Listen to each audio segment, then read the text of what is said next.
Earlier on this week, I put out a poll on YouTube asking you what you would like me to teach you in this video, and the response was pretty unanimous. So in this video, I'm going to show you 3 ways that you can spice up your chord progressions. Let's dive in. Hello, welcome back to the Keys Coach YouTube channel. My name's Adam, and in this video, I'm going to show you 3 simple ways that you can enhance your chord progressions. Now, this is something I get asked a lot. If I have a really simple chord sequence, how do I make it sound more interesting? How do I make it sound more varied? How can I just make it sound better? And that's what I'm going to run through with you in this video today. So we're going to start off at looking at something called pedals. So a pedal is a really simple device. All it means is you take all of your chords and you play them over one note. So a note in the bass stays the same, but all your chords on top are changing. So first of all, let's just come up with a really nice sequence that we like, and then we'll look at putting it all over a pedal. So I'm going to do this in the key of D. And what we're going to do is we're going to come up with a chord sequence in that key. So I think I'm going to go D, A, which is chord 5. Then I'm going to go to flat 7, which is a C. And then G, which is chord 4. So I'll play that all again.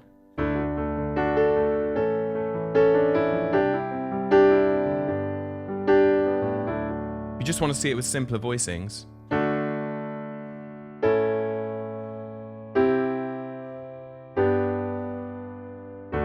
And if you're wondering what I'm doing in my right hand there, I'm not jumping about, so I'm not kind of doing them all in root position.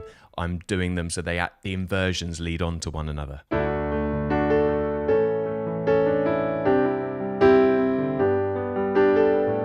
So now let's have a go at putting that chord sequence over a pedal. Now we're going to try this on what we call a tonic pedal.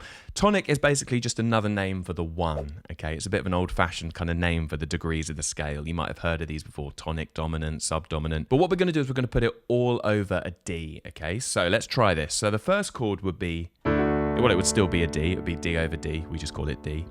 The second chord would be A over D. See that? Then it would be C over D. And then G over D. And back. Let me just play that so you can hear it.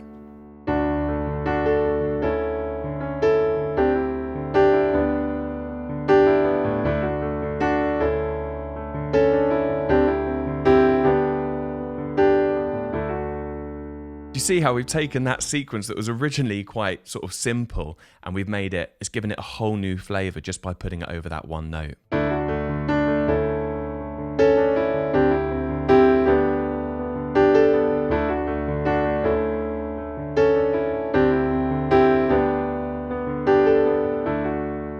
From some of the comments I've been getting on these videos, I know some of you are really interested in the rhythms I'm doing in my right hand. So let me just talk you through what I'm doing. Occasionally I'm doing what we call a push. And what that means is I play a chord slightly earlier than where it would usually come. A lot of pushes fall on the ands of beats. So if you think about it, 1 and 2 and 3 and 4 and 1 and 2 and 3 and 4 and... I'm occasionally playing one of those chords on the and rather than one of the main numbers. So let me just show you where I'm doing that. 1 and 2 and 3 and 4 and 1 and 2 and 3 and 4 and 1 and 2 and 3 and 4 and 1 and 2 and 3 and 4 and... So I'm alternating it. I'm going on the beat, off the beat, on the beat, off the beat. On, off, on,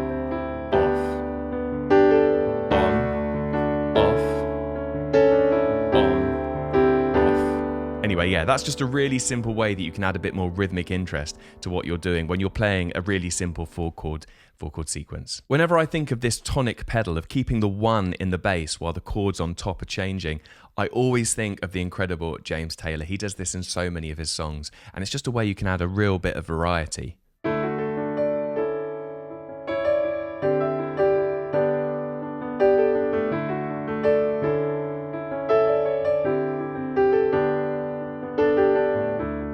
Now there is another type of pedal you can try, which is called a dominant pedal. And dominant is just another name for the 5 of the key. So if we're in the key of D, A is going to be our dominant. A is going to be our 5. So now that entire chord sequence is going to go over an A. So the first chord would be D over A. Then it would be just an A. I mean, you could say A over A, but let's just call it an A. Then it is C over A, G over A. I'll play all of that.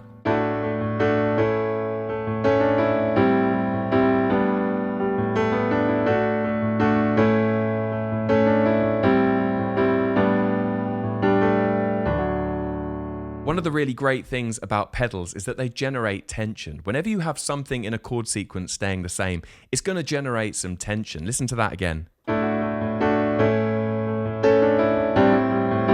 It's wanting to go somewhere.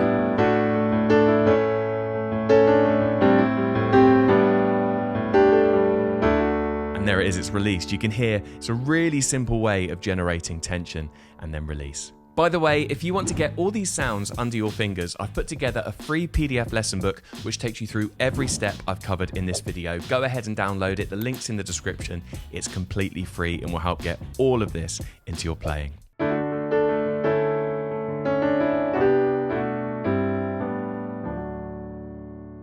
So the next technique I'm going to show you is called a rundown. Now a rundown is basically a way of generating more harmonic movement when there's usually just static chords. So let me just show you what a rundown sounds like.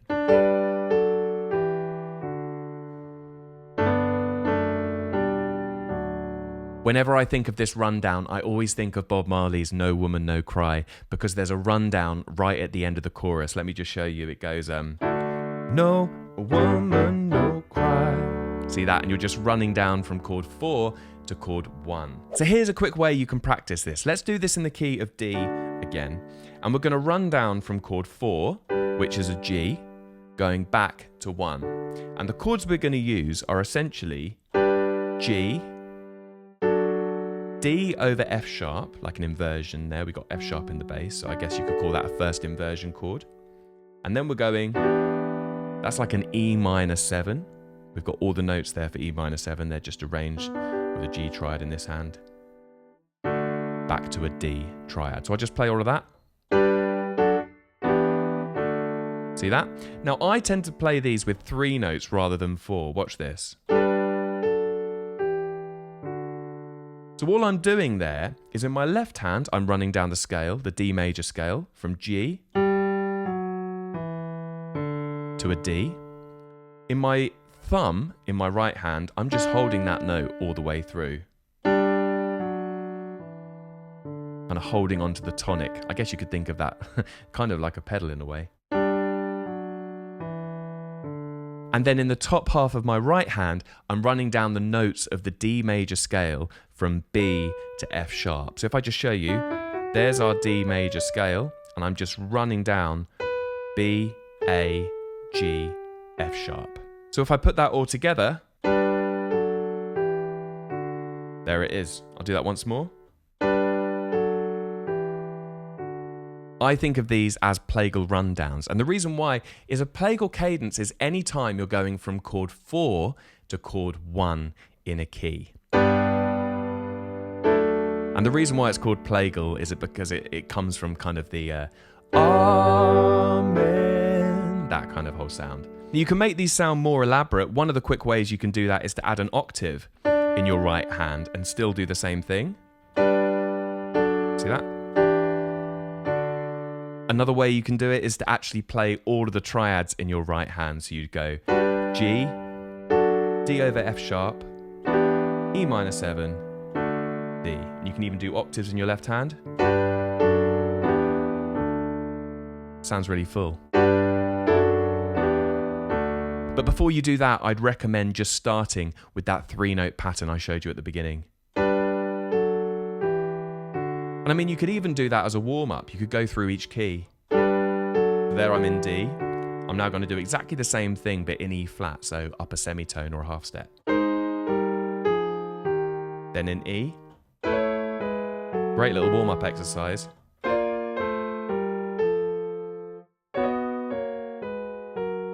Now let's just go back to our original sequence, which was D, A, C, G, then back to D. Now you can see at the end of that sequence we've actually got a 4-1. We've got a G chord going to a D chord. So we can put in a rundown there. Let me just show you what that would sound like. I'll put a rundown here. One more. There is actually an extra way you can make this rundown sound even better, and that's by going down via 4 minor rather than 4 major. So if you're in the key of D, we were originally going from G to D, but we're now going to go from G minor to D. So let me just show you what this sounds like. And then if I put it in the context of a chord sequence, here, it's just a really nice way of just tweaking that rundown so you get that sound there on the 4, going back to 1. Okay, I'm going to show you one more little trick to spice up your chord sequences. And this is where we take chords from outside the key. Now, we've already kind of done that earlier on when we took the C chord, which is flat 7. It's not really in the key of D, but whatever. It's a flat 7. It sounds great. It's particularly going back via chord 4, flat 7, 4, 1. But we're now going to look at adding in some more chords from outside the key. And what we're going to do is we're going to use the natural minor scale. Now, if you're not completely 100% on what the natural minor scale is, I've actually already done a video last week on all the different types of minor scales and how you can construct them from any major scale. And I've put a link to that in the video description, so you can go and check that out. But here's a really quick recap. To get the natural minor scale, all we do is we flatten the 7th, the 6th, and the 3rd. Now, when I talk about flattening those notes, I'm talking about flattening them from the major scale. So if I play D major, we can see our 7th note is the C sharp, the 6th note is a B, and the 3rd is an F sharp. If I flatten all of those, we get that. So if I play the same scale but with those notes instead,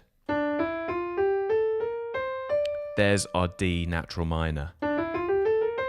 Now, our left hand is going to be doing quite a lot of the heavy lifting here. So what I'm going to do is I'm going to practice playing the D natural minor scale in fifths in my left hand.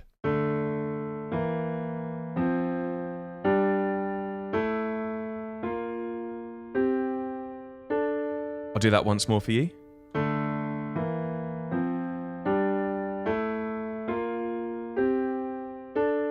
Now, the one I'm not particularly keen on here is the E and the B flat. It's a tritone.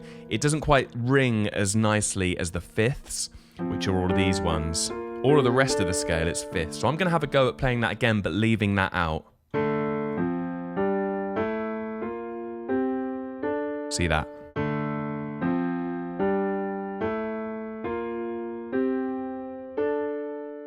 So you're probably wondering, how does this all fit together? So what I'm going to do is I'm just going to find a little shape in my right hand. Now you notice those 3 notes I've picked, the 1, 2 and 5, they're in both D major and D natural minor. They fit in both of those kind of scales. I'm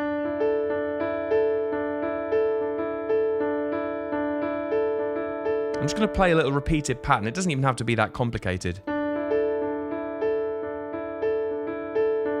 And what I'm going to do is I'm going to change my left hand. So watch this, just using those fifths.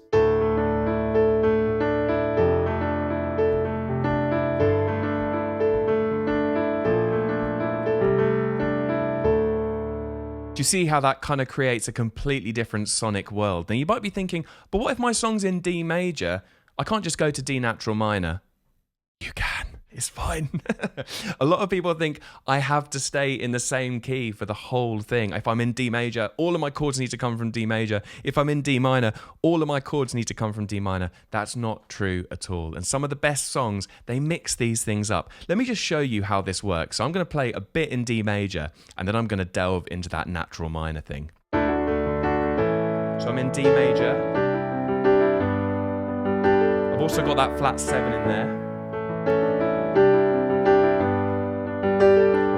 Now, I'm going to have a go at going to the natural minor. Here we go.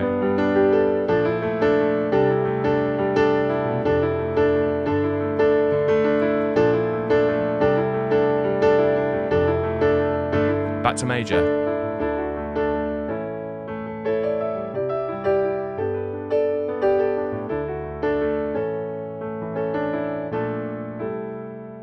Ended with a little bit of the natural minor. You can just switch these things up. It really doesn't have to be that you're either doing the major or the minor. It's just a case of mixing it up and experimenting.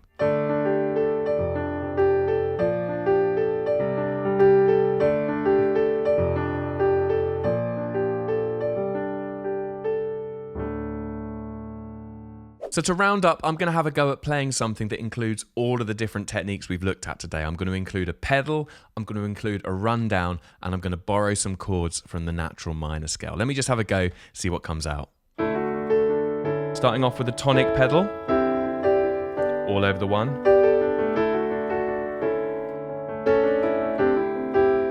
Let's go dominant, all over the 5.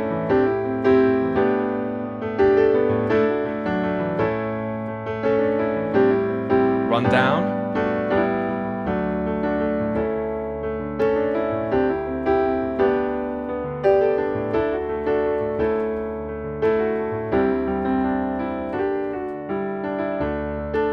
Little minor plagal there.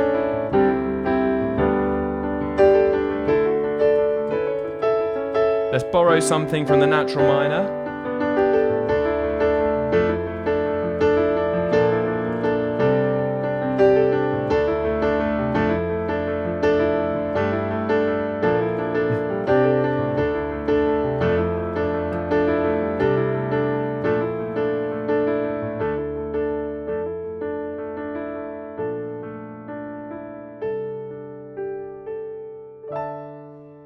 Something like that, but it kind of gives you an idea of where you can take this. Thank you so much for watching this video. I do hope you got something out of it. Don't forget to go and grab that free PDF lesson book. The link's down in the video description. It takes you through all the steps I've covered in this video. And if you're looking for another lesson to take your keys playing to the next level, check out this video right here.